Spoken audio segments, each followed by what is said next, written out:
Assalamualaikum warahmatullahi wabarakatuh.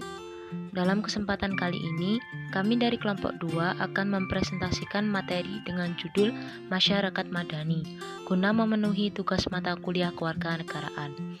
Sebelum masuk pada materi, berikut perkenalan anggota kelompok kami.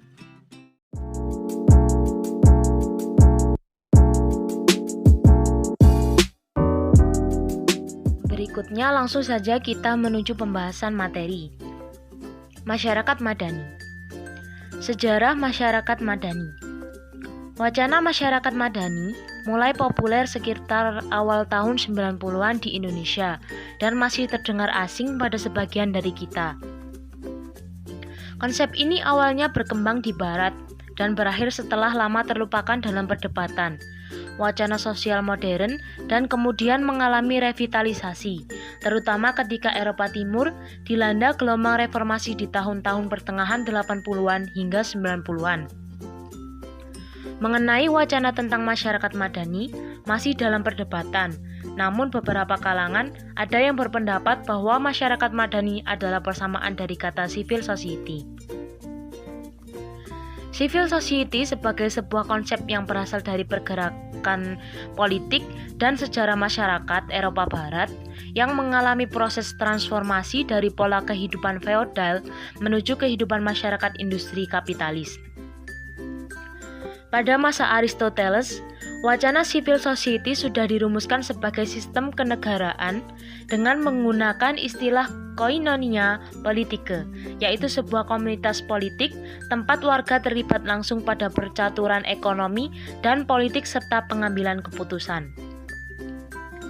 Menurut Dawam Raharjo, pengertian masyarakat Madani mengacu kepada integrasi umat atau masyarakat. Gambaran itu misalnya terlihat melalui wujud NU dan Muhammadiyah.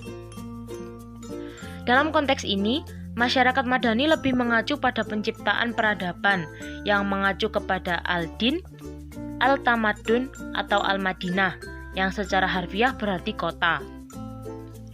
Dengan demikian, konsep masyarakat Madani mengandung 3 hal, yaitu agama sebagai sumbernya, peradaban sebagai prosesnya, dan masyarakat kota atau perkumpulan sebagai hasilnya. Meskipun demikian, akan timbul interpretasi berbeda jika konsep itu diartikan luas sebagai masyarakat utama atau unggul, al-khair atau al-ummah, yang bisa berarti masyarakat madani dan bisa pula berarti negara. Ciri dan karakteristik masyarakat madani. Gambaran bentuk masyarakat masa depan yang diinginkan umat manusia yang mengakui harkat manusia adalah hak-hak dan kewajiban dalam masyarakat, yaitu masyarakat madani.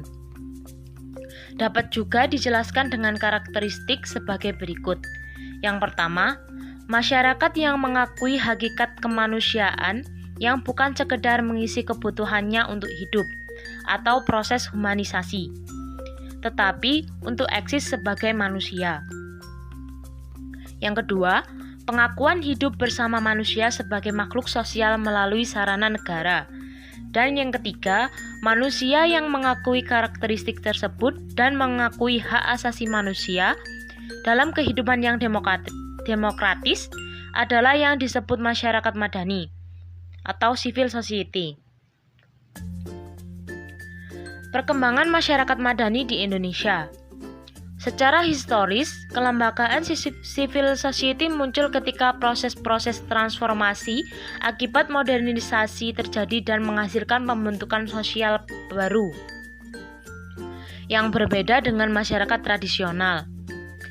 Terjadinya perubahan sosial pada masa kolonial, utamanya ketika kapitalisme mulai dikenalkan oleh Belanda, mendorong terjadinya pembentukan sosial lewat proses industrialisasi, urbanisasi, dan pendidikan modern.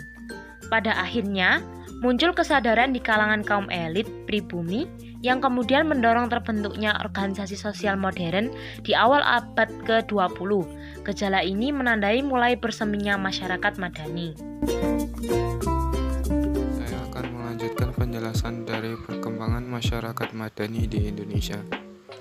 Pada awal ini, gerakan-gerakan organisasi melibatkan pekerja dan intelektual yang masih muda, dan ditandai juga dengan timbulnya kesadaran para buruh untuk berorganisasi dalam rangka menuju ke arah yang lebih baik. Sebenarnya, pekerja Eropa yang memperkenalkan semangat mempersyarikatkan kepada para pekerja Indonesia, dan pada bulan Oktober 1905 pertama kali didirikan Serikat Buruh oleh pekerja Eropa di Perumka, Bandung. Pada tahun 1980-an terjadi perubahan politik yang cukup signifikan yang dipandang sebagai proses demokratisasi. Perkembangan masyarakat madani di Indonesia, kalangan muslim yang sebelumnya berada di margin politik mulai berani masuk ke tengah kekuasaan, dan pada saat yang sama proses demokratisasi menemukan hal yang baru dan katup yang membendung proses demokratisasi. Mulai terbuka terbukti dan maraknya gerakan pro-demokrasi. Orde Baru. Berakhirnya rezim Orde Baru di bawah pimpinan Soeharto yang memerintah dengan memperkuat posisi negara di segala bidang yang menyebabkan merosotnya kemandirian dan partisipasi masyarakat, sehingga menyebabkan kondisi dan pertumbuhan masyarakat madani menampilkan beberapa produk. Misalnya, dengan semakin berkembangnya kelas menengah, seharusnya semakin mandiri sebagai keseimbangan kekuatan negara, sebagaimana yang terdapat di negara kapitalis barat. Tetapi kenyataannya, kelas menengah yang tumbuh masih bergantung kepada negara. Reformasi. Era reformasi yang mempunyai cita-cita pengakuan kebinekaan sebagai modal bangsa Indonesia dalam rangka untuk menciptakan masyarakat madani yang menghargai perbedaan sebagai kekuatan dan sebagai identitas. Identitas bangsa yang secara kultural dinilai sangat kaya dan bervariasi. Gerakan untuk membentuk masyarakat madani berkaitan dengan proses demokratisasi merupakan tujuan era reformasi untuk membina suatu masyarakat Indonesia yang baru dalam rangka mewujudkan proklamasi tahun 1945, yaitu membangun masyarakat Indonesia yang demokratis atau masyarakat madani Indonesia, merupakan misi dari pergerakan reformasi dan misi dari reformasi sistem pendidikan nasional. Saya akan menjelaskan tentang demokrasi melalui masyarakat madani. Ketika konsep civil society atau masyarakat madani muncul ke permukaan, wacana yang demokrasi mendapat sambutan yang cukup marak tercermin dalam diskusi-diskusi dan seminar-seminar, terutama sejak reformasi bergulir.